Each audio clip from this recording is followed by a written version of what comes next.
हम अभी तक पद सोपान पढ़ रहे थे, जिसमें कहा था कि पद सोपान एक पिरामिड नुमा चित्र के अनुसार आप देख सकते हैं ये इस प्रकार का एक संगठन होता है जिसके शीर्ष पर प्रमुख अधिकारी होते हैं और उसके अधीनस्थ निम्न अधिकारी कार्य करते हैं।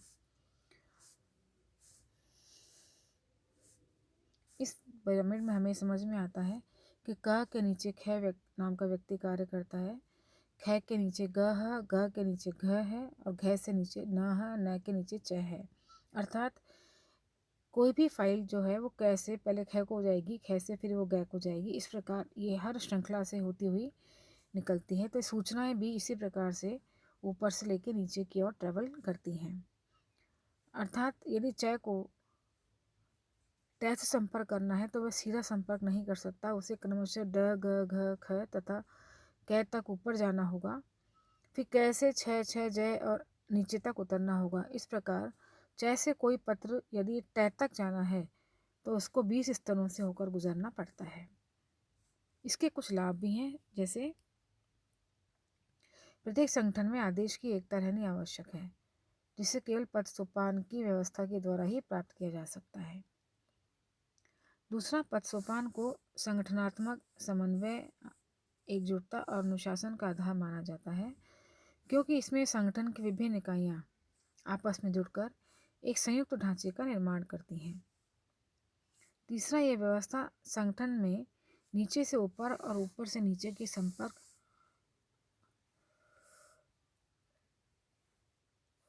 तथा संचार माध्यम को स्पष्ट करती है। इससे प्रत्येक कार्मिक को स्पष्ट हो जाता है कि उसका संबंध किस से है। इसमें संगठन के प्रत्येक स्तर और पद पर उत्तरदायित्वों का निर्धारण करना सुविधाजनक हो जाता है। प्रत्येक कार्मिक को यह पता होता है कि वह किसके प्रति उत्तरदायी है। इस व्यवस्था के कारण उच्च अधिकारियों के कार्यों का बोझ भी हल्का हो जाता है और निर्णय लेने की प्रक्रिया भी विकेंद्रित हो जाती है, जिससे उच्च अधिकारी के नीचे कई अधीनस्थ स्तर स्थापित हो जाते हैं। प्रत्येक अधीनस्थ अपने स्तर पर निर्धारित प्रकरणों में निर्णय लेने का अधिकारी हो जाता है। अधीनस्थों को उच्च अधिकारी के द्वारा अधिकार और कार्य सौंपे जाने से वे स्वयं को संगठन में महत्वपूर्ण समझते हैं और उनमें एक अपनत्व की भावना भी व्याप्त होती है। पक्षपात सिद्धांत में उचित माध्यम से ही प्रक्रिया का कठोरता से पालन किया जाता है, जिससे छोटे रास्ते से या किसी को लांघकर कार्य करने की गलत परंपरा विकसित नहीं हो पाती। कुछ विद्वान ये मानते हैं कि उचित माध्यम से नियम का पालन करने से फाइलों के निस्तारण की प्रक्रिया आसान हो जाती है, क्योंकि पक्षपात व्यवस्था में तुरंत पता लगाया जा सकता है कि ये फाइल इस समय किसके पास होगी। इस व्यवस्था से प्रशासनिक नेतृत्व का भी विकास होता है। यह व्यवस्था प्रत्यायोजन को आसान और स्पष्ट करती है और पदोन्नति में भी पद सोपान सिद्धांत सीधा लाभ प्रदान करता है,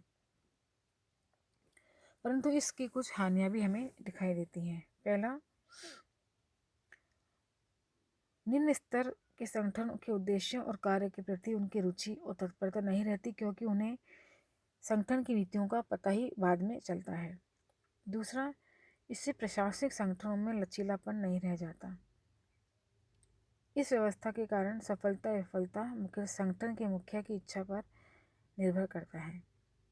इसमें अनौपचारिक संबंधों पर कोई भी ध्यान नहीं दिया जाता। उचित माध्यम से विधि का पालन करने से कार्य संपादन में अनावश्यक देरी हो जाती है।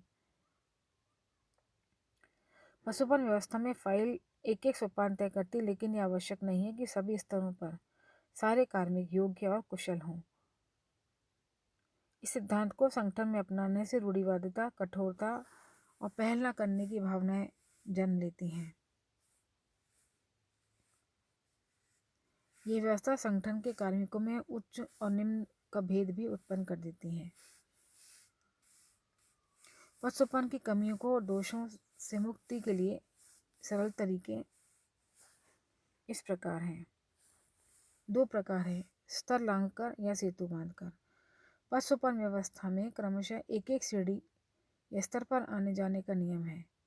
इस चित्र के अनुसार यदि च को घ से काम करना है तो ड को लांघकर सीधे ही च से चर्चा कर सकता है, लेकिन ऐसा करना तभी उपयुक्त होगा जबकि बीच के स्तर को ये विश्वास में ले लिया जाए।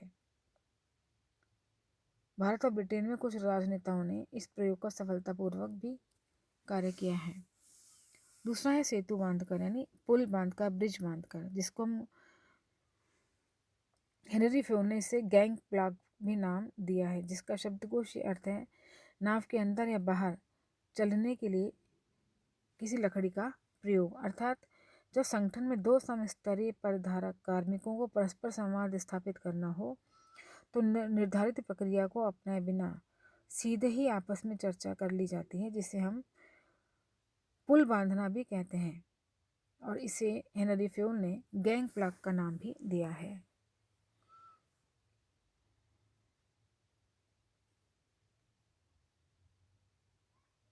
इस प्रकार हम पद सोपान में आने वाले हानियों को इस उपयोगों के द्वारा दूर कर सकते हैं।